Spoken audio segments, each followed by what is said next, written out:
memaksimalkan itu bisa. Maksudnya untuk suara suara burung piyik, untuk memaksimalkannya itu kita harus rutin-rutin. Pertama untuk pengembunan, penjemuran, untuk jamu-jamuan yang tidak berlebihan, untuk bisa diterapi embun, bisa juga bisa dipoliar atau dikasih peranjen seperti itu.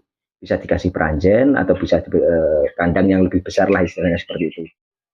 Ya, assalamualaikum warahmatullahi wabarakatuh. Di sini saya akan menjelaskan tentang atau membagi tips atau memberi tips menurut pengalaman saya pribadi tentang meningkatkan volume burung perkutut agar tetap selalu memaksimalkan volume burung perkutut agar tetap selalu keras dan istilahnya memaksimalkan untuk selalu volumenya lantang seperti itu. Dan ambil sisi positifnya, buang sisi negatifnya, jangan diambil mentah-mentah ulasan dari saya ini, ambil ulasan-ulasan yang baik saja dan buang ulasan-ulasan yang tidak baik tentang video saya ini.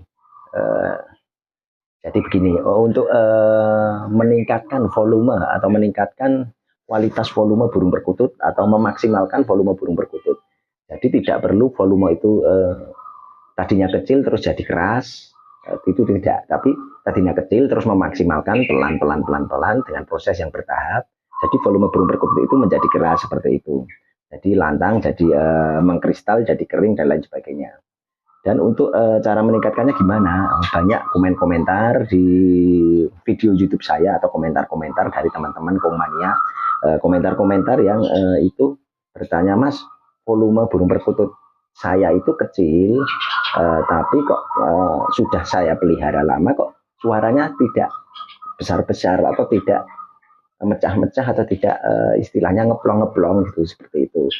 Jadi saya jelaskan di video saya ini pertama kali saya jelaskan kita lihat dulu dari segi usia. Dari segi usia kita lihat dulu dari kita harus memahami burung perkutut itu dengan sistem logika, Burung itu usianya berapa? Burung itu usianya berapa? Istilahnya masih piyik itu volumenya juga belum bisa ngeplong. Belum bisa ngeplong maksimal seperti burung perkutut dewasa seperti itu. Jadi kalau masih piyik, istilahnya kita logikakan aja. Dengan perkutut dengan usia piyik sama remaja sama dewasa udah beda.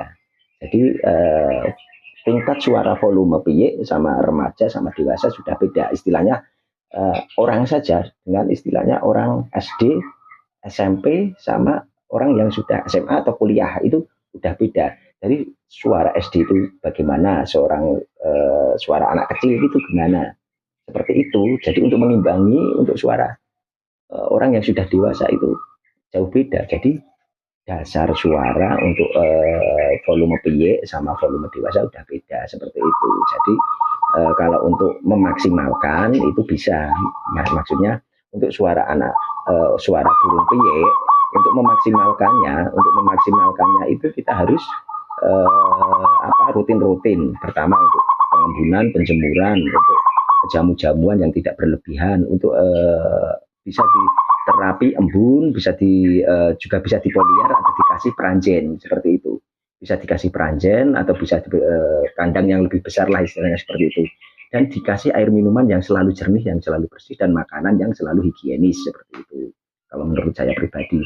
Jadi untuk burung perkutut yang sudah istilahnya udah sepuh, udah manggung itu memang otomatis dari segi mental, dari segi suara itu udah mecah, udah ngeplong. Jadi tidak diragukan lagi kalau burung perkutut itu yang sudah dewasa itu suaranya ngeplong seperti itu. Tetapi untuk burung perkutut yang masih bahan, burung perkutut yang masih ombian, dari segi mental saja, dari segi mental itu sudah lain, jauh beda.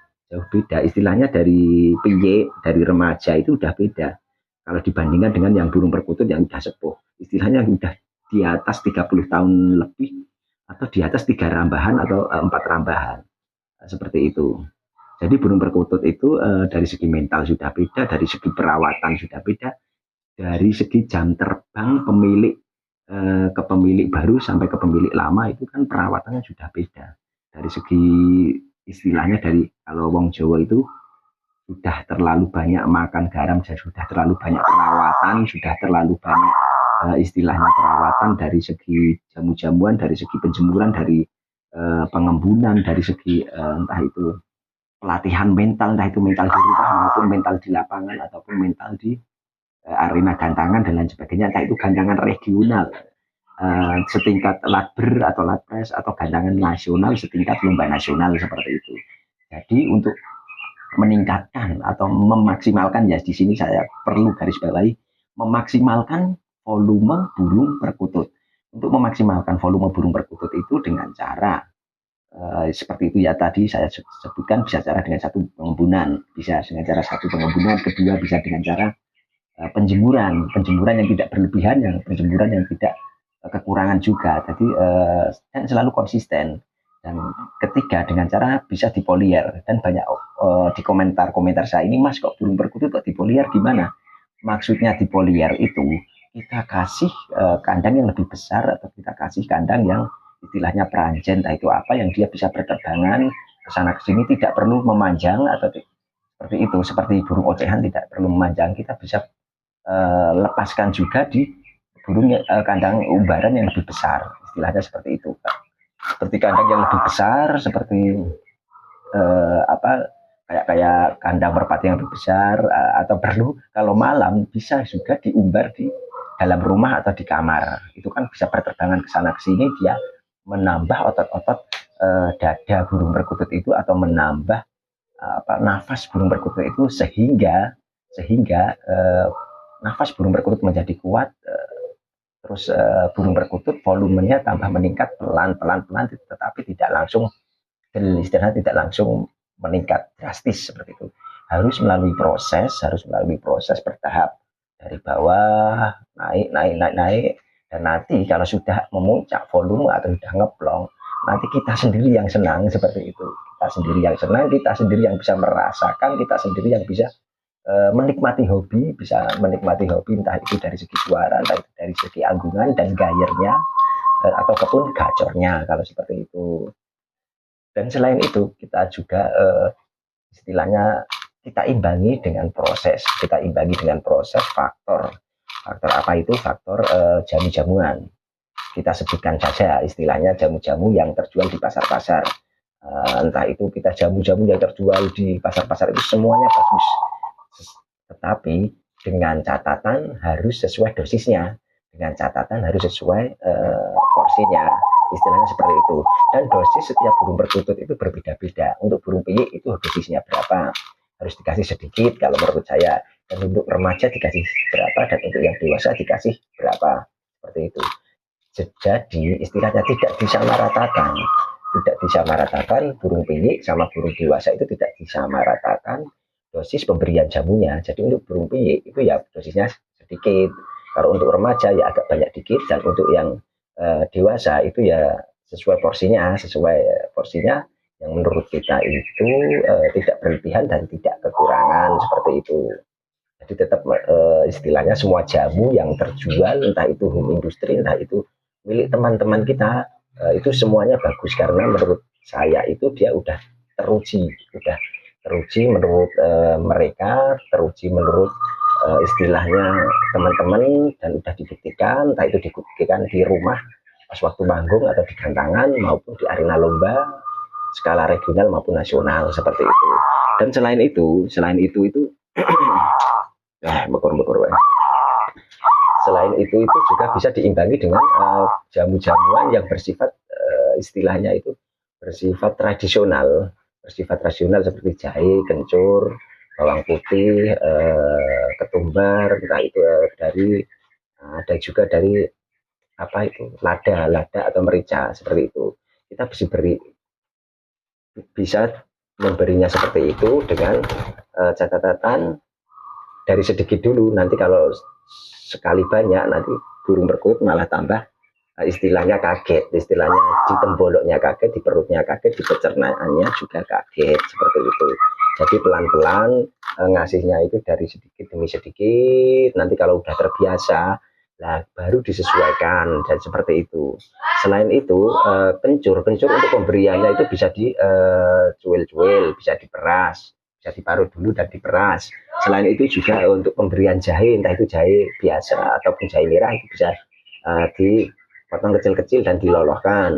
Dan untuk selain itu juga bisa dengan cara pemberian istilahnya merica. Merica itu kalau saya itu satu butir saja dulu, terus saya copot, istilahnya digeletak sedikit, terus diloloskan ke burung perkutut tersebut. Jadi sehingga ya lendir-lendir yang ada di kerongkongan atau yang ada di tembolok itu kan panas dan lendir-lendirnya bisa hilang. Dan kadang kan gini-gini, istilahnya gubres lah istilahnya, dia paruhnya di istilahnya di apit-apitkan lah istilahnya seperti itu kan, dan di sini keluar lendir-lendir yang dari paruh burung perkutut tersebut, sehingga lendir-lendir yang ada di tenggorokan, ada di tembolok itu keluar. Terkadang apa istilahnya itu, ladanya atau mericanya itu dimuntahkan lagi, karena apa, di suhu tubuh tembolok sama kerongkongannya itu panas, jadi di situ dia malah nggak apa-apa, dimuntahkan lagi malah nggak apa-apa, karena dia mengeluarkan juga bersamaan dengan lendir-lendir yang ada di tembolok burung perkutut tersebut dan ada di kerongkongan burung perkutut tersebut, seperti itu. Dan ini yang sering saya kasih itu lada juga sering saya kasih, terus kunir juga sering saya kasih, terus merica juga sering saya kasih, seperti itu. Yang paling sering itu kacang hijau karena demi kesehatan burung perkutut tersebut dan untuk menambah stamina burung perkutut tersebut, seperti itu. Jadi kita harus apa ya, terus titen burung perkutut kita itu, apalagi kita merawatnya itu sudah lama. Jadi burung perkutut kita itu maunya gimana, kita sendiri yang bisa merasakan, perawatan bagaimana burung perkutut tersebut, tentang perawatan, entah itu perawatan keseharian, perawatan menjelang lomba ataupun perawatan mau lomba. Seperti itu. Walaupun burung perkutut saya ini kalau dilombakan juga cuma bunyi beberapa kali dan kadang kalah poin, seperti itu. Tetapi kalau untuk bunyi di gantangan itu bunyi saja udah seneng, apalagi juara adalah bonus, seperti itu. Tapi yang paling utama adalah tali silaturahmi atau mempererat tali silaturahmi, banyak teman, banyak saudara. Di situ banyak istilahnya teman-teman baru maupun teman-teman komania yang masih istilahnya dulu baru kenal di media sosial, entah itu Facebook, Instagram maupun Twitter dan lain sebagainya, kita bisa kenal, seperti itu. Dan selain itu untuk menambah volumenya juga bisa dikasih apa ya istilahnya, air atau minuman yang selalu bersih. Nah itu minuman yang selalu diganti kesehariannya, jangan sampai berlumut, apalagi sampai ditelei atau kemasukan kotoran atau kemasukan apa istilahnya serangga-serangga kecil dan lain sebagainya. Dan makanannya juga selalu bersih. Nah ini yang perlu digarisbawahi juga, selalu dikasih asinan. Kasih asinan ini seperti tumbuhan batu bata merah atau sebagai, bisa juga pasir, bisa juga pasir laut ataupun pasir biasa yang sudah diayai dan sudah dicuci bersih. Itu fungsinya apa?